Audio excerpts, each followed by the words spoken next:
Buenos días, hermanos.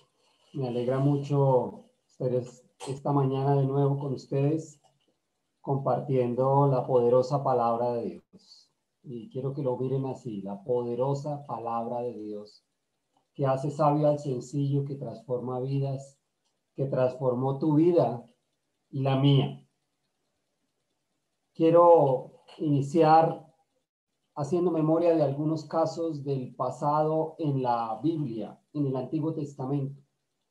En el Antiguo Testamento encontramos varios casos de hermanos, como Caín y Abel, hermanos de sangre, que se odiaron en gran manera.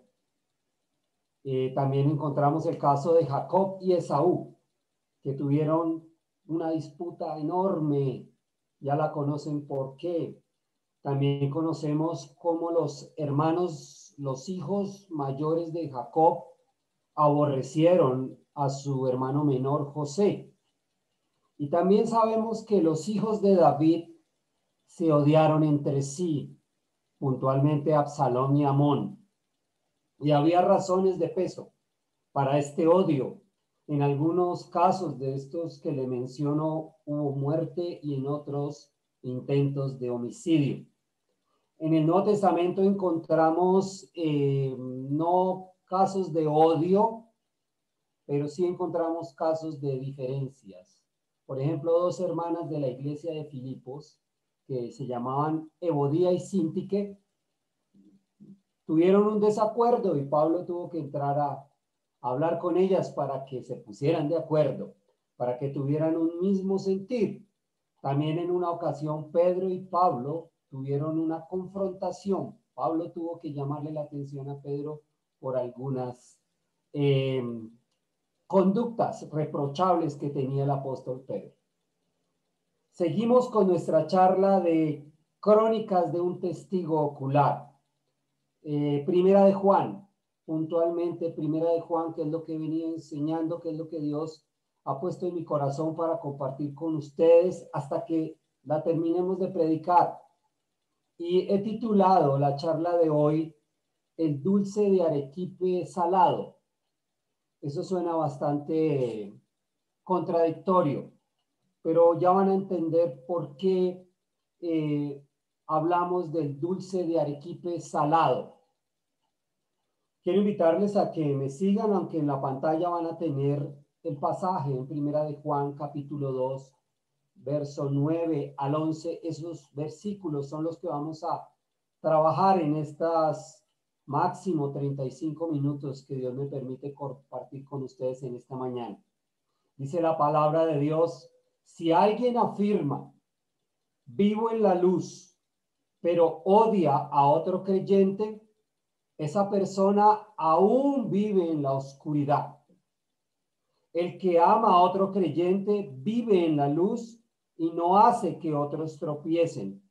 Pero el que odia a otro creyente todavía vive y camina en la oscuridad. No sabe por dónde ir, pues la oscuridad le ha cegado.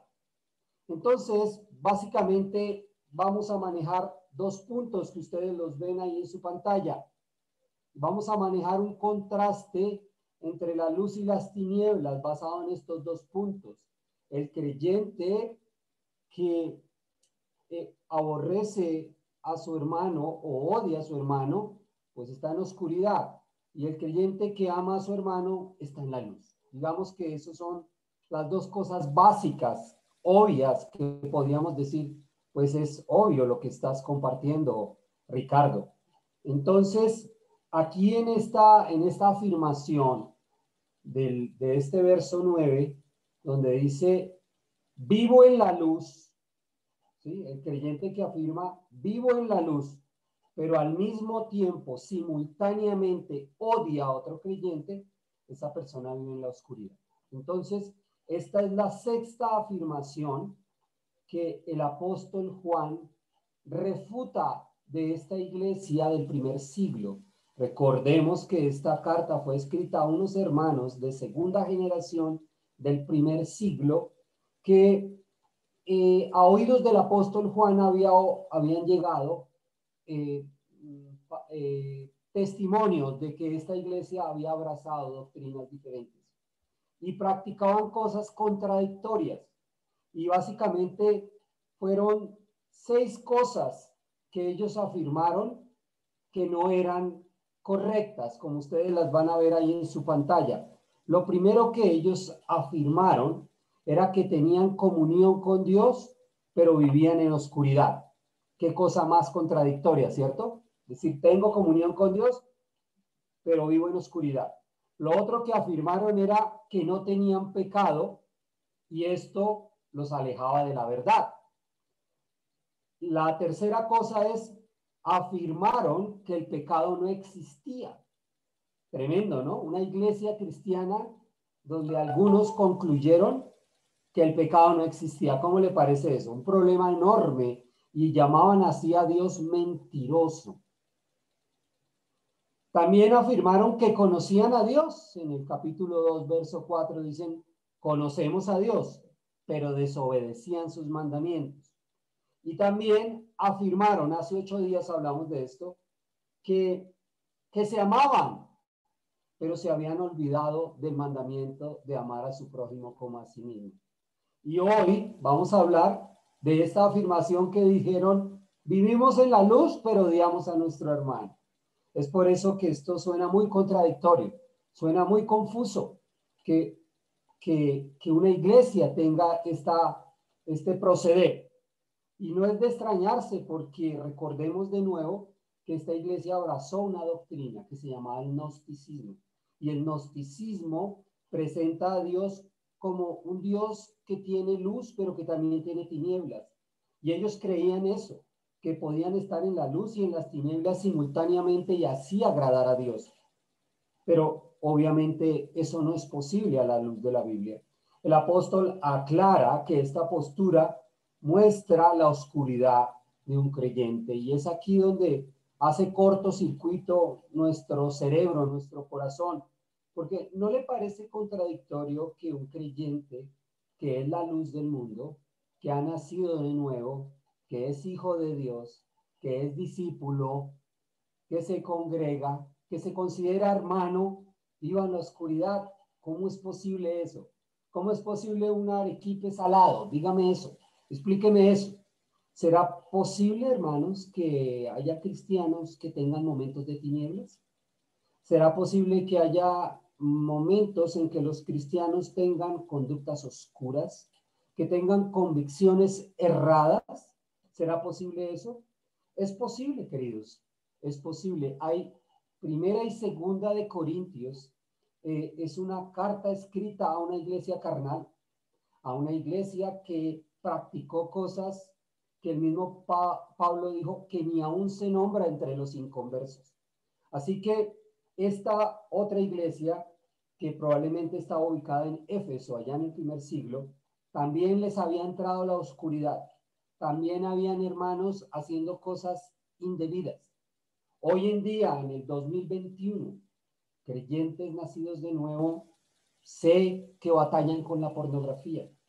La pornografía es algo muy oscuro, es una adicción, es un lazo, es una cadena con la que muchos batallan y hacen que el creyente no fluya, que el creyente no camine en libertad, porque tiene una vida escondida, porque tiene una vida paralela, porque en su dispositivo inteligente, pues no lo usa inteligentemente y de vez en cuando desvía sus miradas hacia imágenes que lo entran en una oscuridad, que lo menguan, que lo disminuyen y que hace que no camine bien. Entonces, es posible eso. Ahora yo les pregunto, ¿es posible que un creyente que se meta en estas cosas oscuras también termine odiando a otro creyente? Porque la palabra odiar es una palabra fuerte, la que estamos analizando acá, ¿no? Pero la palabra original no es odiar, sino aborrecer. Y aborrecer es tener entre ceja y ceja, es tenerlo entre ojos, es como cuando se hacen así, es aborrecer, es detestar, es abominar. O sea, ¿cómo ¿Cómo puede llegar que un creyente y otro lleguen a odiarse de esa manera? ¿Cómo puede llegarse a ese nivel dentro del pueblo de Dios, tiene el Espíritu Santo, que tiene la palabra de Dios? ¿Cómo puede llegar a pasar una cosa de eso? Bueno, hay varias posibilidades por las cuales puede pasar esto. Nos puede pasar, hermanos, a ti y a mí. Ya le pasó a una iglesia en Éfeso, ya le pasó a una iglesia en Corinto. No estamos exentos de llegar a meternos en cosas feas, especialmente detestar o aborrecer a un hermano. Esta iglesia en particular creo que llegó a esos niveles porque abrazó una doctrina errada que les permitía estar en la luz, pero estar en la oscuridad. Les permitía negar el pecado, entonces era fácil llegar a odiar a otro hermano. La otra razón por la cual podemos llegar a caer en esto es porque tenemos un mal concepto del perdón bíblico, ¿sí? Porque el perdón bíblico es un perdón restaurador. Porque es inevitable que en la iglesia hayan diferencias. Es inevitable que haya un momento entre nosotros en que entremos en conflicto y no nos podamos poner de acuerdo, pero no podemos llegar al nivel de odiar, porque la palabra odiar es una palabra muy fuerte. Entonces, el mal manejo de las diferencias en la iglesia puede llevarnos a un nivel de odio. Alguien que se congrega y que dice que es cristiano, pero que realmente no lo es, puede odiar con facilidad. El Señor Jesús habló del trigo y la cizaña. Dijo que entre el trigo puede haber cizaña, gente que parece trigo, pero que no es trigo, y son gente que se congrega, que se sabe los himnos, que tiene una jerga cristiana, pero en él todavía no ha habido una renovación, un nuevo nacimiento. Entonces esas personas que son cizaña pueden venir a traer odio a la iglesia, pueden venir a traer división a la iglesia. Y tenemos que tener discernimiento para eso. También pues los creyentes carnales, alguien que le guste el mundo, que no se ha dado a las cosas espirituales, con facilidad puede llegar a odiar a otra persona. También el creyente inmaduro, aquel que hasta ahora está empezando y está empezando a conocer las cosas de Dios, todavía no ha sido formado en las escrituras, es un creyente inmaduro, es muy sensible, muy delicado, es como un bebé que medio lo tocan y llora. Entonces puede ser que esto lo lleve al odio. Entonces, podría pasar que un creyente pase por un periodo de oscuridad. Tal vez usted ha pasado por un periodo de oscuridad. Yo puedo confesarles que varias veces, sobre todo en mi soltería, pasé por periodos oscuros, por momentos feos que no quiero recordar ahorita, pero eso es posible. Y el aborrecimiento entre hermanos podría ser también una señal de falta de salvación en algunos casos. Pero lo que nos muestra aquí el texto es que, o la advertencia que hace el apóstol a esta iglesia del primer siglo y a nosotros, es que odiar me hace perder el rumbo.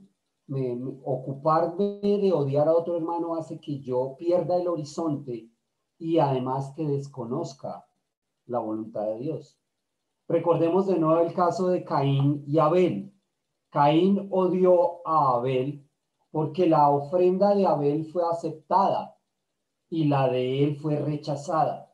Y él se llenó de odio, él se llenó de rencor, él se llenó de envidia, al punto que asesinó, le quitó la vida a su hermano de sangre. Eso es un asunto súper fuerte, ¿no? Que alguien de la misma sangre levante su mano contra otro y le quite la vida, ¿sí? También está la otra historia del hermano de Jacob, Esaú. Esaú sentenció a muerte a su hermano Jacob por haberle robado su primogenitura. Por la misericordia de Dios, Dios no permitió que Saúl le quitara la vida a Jacob. Y yo te digo aquí, mi hermano querido de aposento alto, Cota, ¿cómo manejas tú las diferencias con tus hermanos en Cristo? ¿Estás odiando a algún hermano por estos días? ¿Usas la frase fulanito de tal en la iglesia me cae mal. Quiero decirte, mi querido hermano, que Satanás sabe cuando peleamos. No sé cómo se entera, pero les puedo mostrar por un verso de la Biblia que él sabe cuando el pueblo de Dios pelea. Y él quiere aumentar el problema.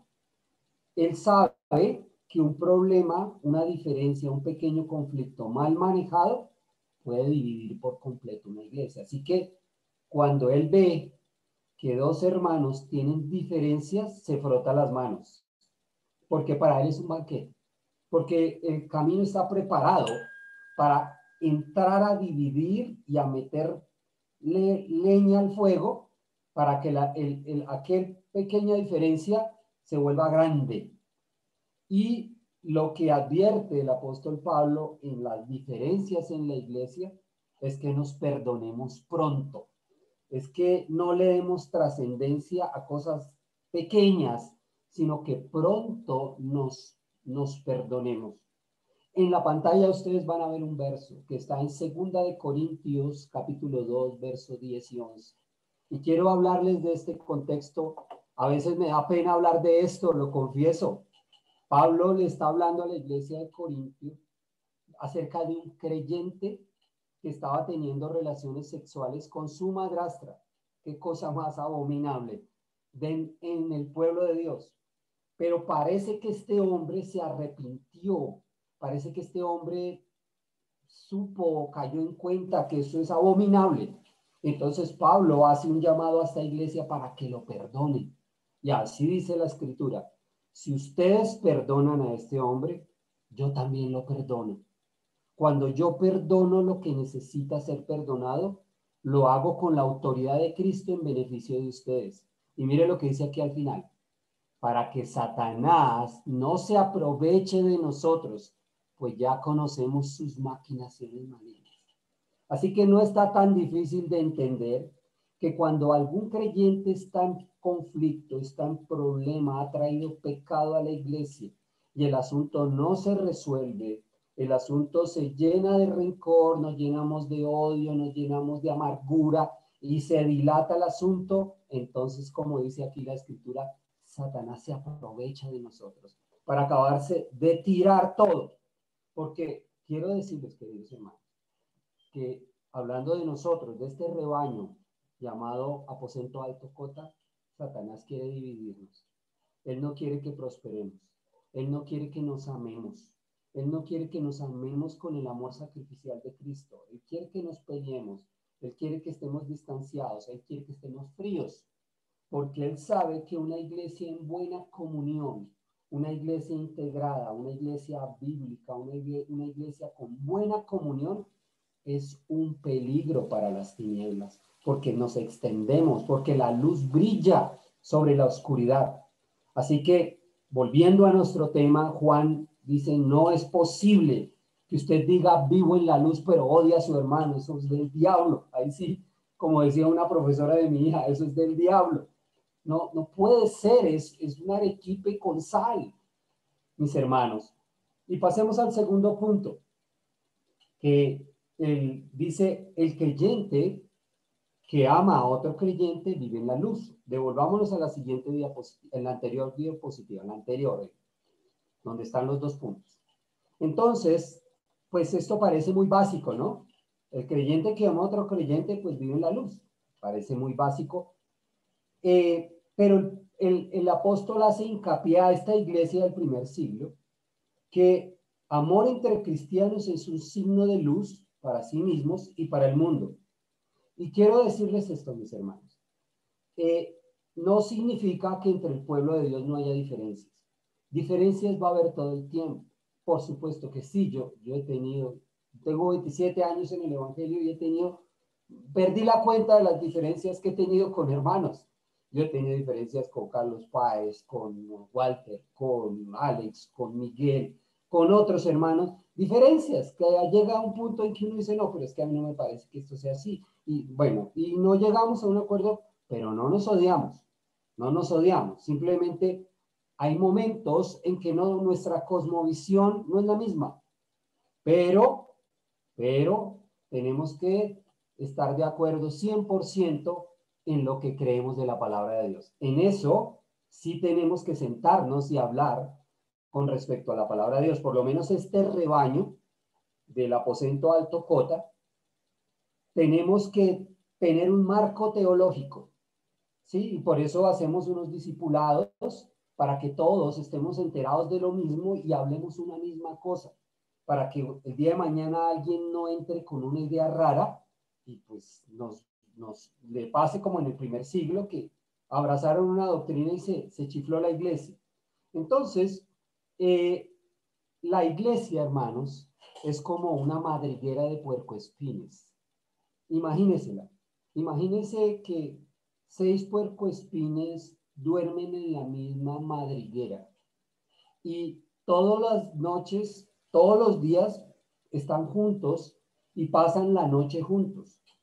La mayoría de veces no se chuzan, pero imagínense que nunca se chuzaran, sería imposible. Habrá momentos en que en esa madriguera de puercoespines alguno se acomodó mal y le clavó la púa al otro y se hicieron daño. Así es la iglesia. La mayoría de las veces no nos pasa nada, pero hay momentos en que mi carácter, mi temperamento, mi forma de ser, mi cosmovisión, mi estilo de vida, chuza al otro, incomoda al otro, lastima al otro. Y entonces es ahí donde uno tiene que decir, mira, qué pena, estiré mucho la puya, córrete un poquito, mi intención no fue dañarte, pero vivamos acá en la madriguera juntos, ¿no? No va a pasar que el puercoespín que lo chuzaron la primera vez dijo, ay, no, yo ya no vivo más en esta madriguera, me largo de aquí. Ese no es el caso, queridos. Toca seguir viviendo en la madriguera sin chuzarnos. Entonces, pensando en este mensaje de hoy, que realmente es más corto de lo que ustedes se imaginan, quiero decirles que vivir en la luz no es solo congregarse. Porque yo puedo estar en una iglesia conectándome, como estamos conectados hoy, y lo cual glorifico a Dios porque hay bastantes conexiones en esta mañana. Pero si solo congregarse es vivir en la luz, pues creo que eso no es suficiente. Yo puedo estar congregándome, pero en mi corazón estar odiando a alguien, estar resentido con alguien. ¿Ese es tu caso? Si ese es tu caso, pues entonces revísalo, porque eso no es vivir en la luz, eso es arequipe con sal. Vivir en la luz no es solo ofrendar. Alguien podría ser, no, es que yo soy muy generoso y pongo mucho dinero en la congregación. Soy generoso, pero resulta que usted maneja el dinero de su casa mal. Usted está endeudado. A usted lo llaman para cobrarle, pero usted se jacta de que pone dinero en la iglesia. Eso es arequipe con sal, o sea, eso es contradictorio, porque vivir en la luz es ser íntegro adentro y afuera. Vivir en la luz no es solo saber Biblia, ¿no? Pues porque yo puedo asistir a estudios bíblicos y aún así estar odiando a otras personas, pero ser un intelectual de la Biblia. Entonces, durante estos 23 minutos que he venido hablándoles, hemos visto un contraste entre la luz y las tinieblas en la familia de Dios. Increíble. Cuando yo estudiaba eso, yo decía, tremendo que nos pasen estas cosas. Claro, nos pasan estas cosas porque en nuestro ser todavía hay una naturaleza pecaminosa. Y cuando no dejamos el control del Espíritu Santo en nuestra vida, pues pueden aparecer odios, rencores, divisiones, rencillas y cosas que no son del Espíritu Santo. Entonces, esto es sencillo pero difícil. Es así, es sencillo, pero si amo a mi hermano si amo a mi hermano, vivo en la luz, pero si lo aborrezco, estoy en tinieblas. Entonces, esta contradicción tenemos que aprender a vivir con ello y a procurar por todos los medios amarnos unos a otros para que Satanás no gane ventaja contra nosotros.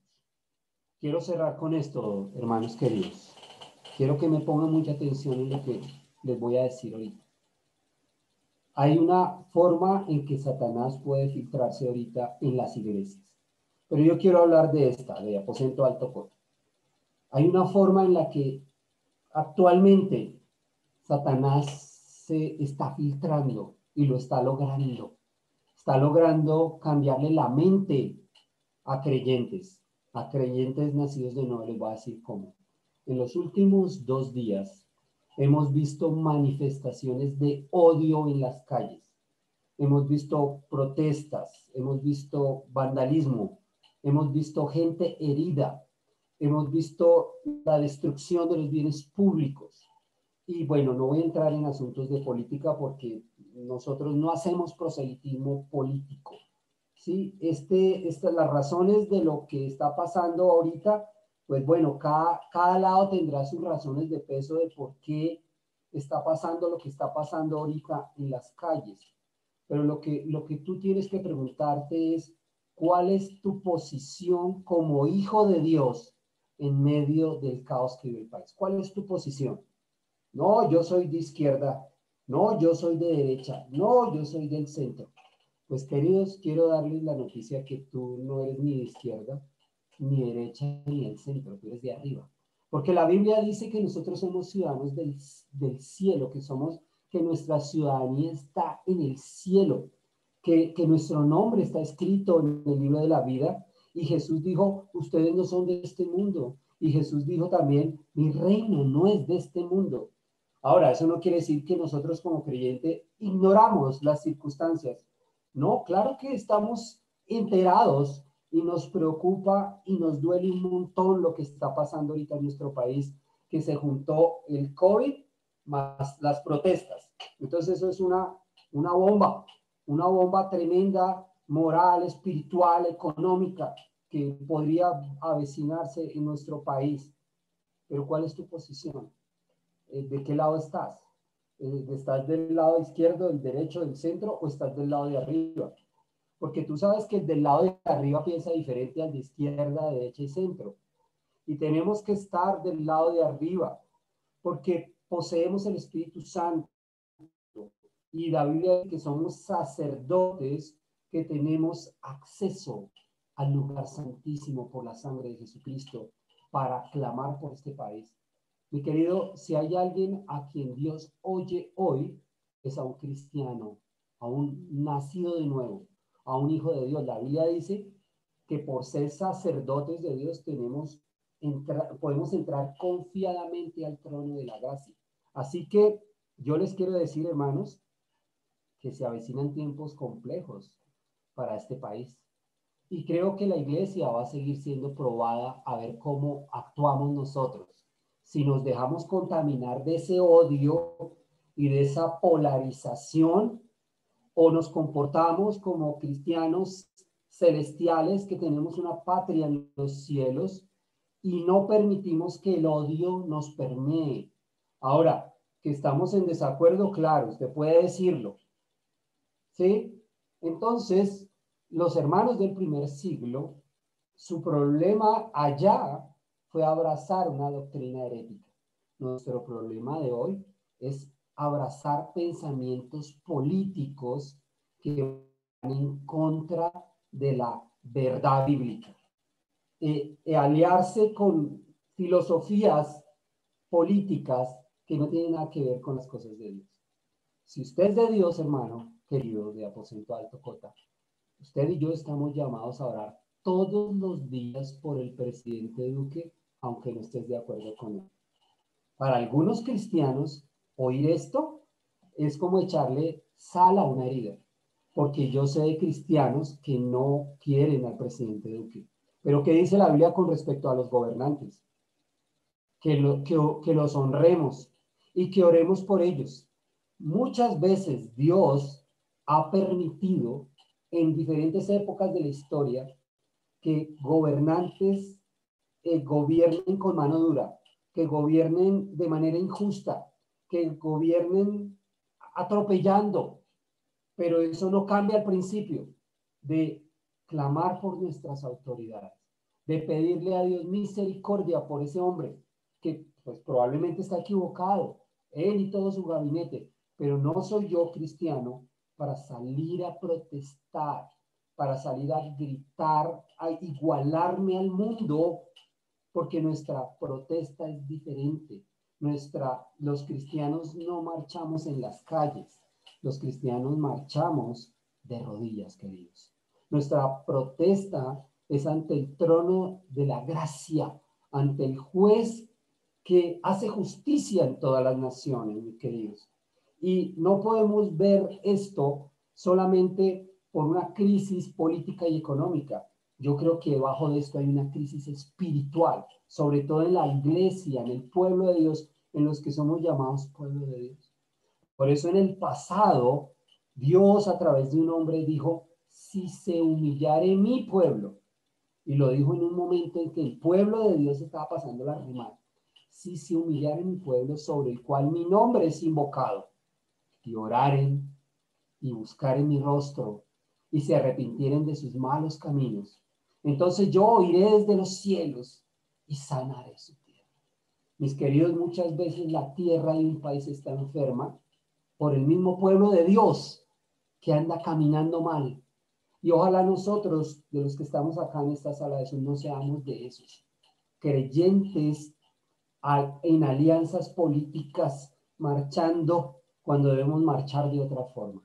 Ese es el gran llamado en esta mañana, de no traer ese odio a la iglesia, queridos, no traer ese mensaje acá. Nosotros tenemos un mensaje poderosísimo de la gracia de Dios para intervenir en oración y, si es posible, en ayuno, para que Dios tenga misericordia de ti y de mí y de este país. Porque nosotros somos la luz de Colombia, mis queridos. Así que ese es el gran llamado. Quiero invitarles a que me acompañen a orar. Nuestro querido Padre Celestial, te queremos bendecir en esta mañana. Gracias por la exhortación recibida en esta mañana de boca del apóstol Juan, del escrito que tú le inspiraste, para que no haya contradicciones en nosotros, para que nos libres de que algo entre a mi ser, a mi mente, y me contamine y yo contamine a otros y yo termine odiando a un hermano. Guárdame de esa posición, de esa postura diabólica de división, Señor. Hoy te pedimos perdón si hay algo así en nosotros. Oramos hoy como iglesia por el presidente Duque. Oramos por su gobierno, Dios, que está pasando una crisis tremenda, que se vienen días difíciles para él y para su gabinete y para este país. Y nosotros como pueblo te pedimos que tengas misericordia. Te pedimos que nos guardes del odio y del rencor que hay en la calle, que no nos entre a nosotros y que entre nosotros permanezca el amor fraternal y una fe no fingida entre nosotros, para que podamos ser luz, para que podamos conocer tu voluntad y para que sepamos cómo actuar en medio de la crisis. No sabemos qué más van a ver nuestros ojos en los días adelante. Quisiéramos que todo pasara ya, pero sabemos que aún faltan cosas, porque el asunto no se ha arreglado. Te pedimos tu compasión y tu ayuda a nosotros como iglesia para hacer la diferencia, por lo menos en este municipio, en Cota, en Chía, en Bogotá, en Panamá, en otros sitios donde estamos. Padre, gracias, porque tú nos respaldas y podemos contar contigo. En el nombre de Jesús. Amén. Muchas gracias, hermanos.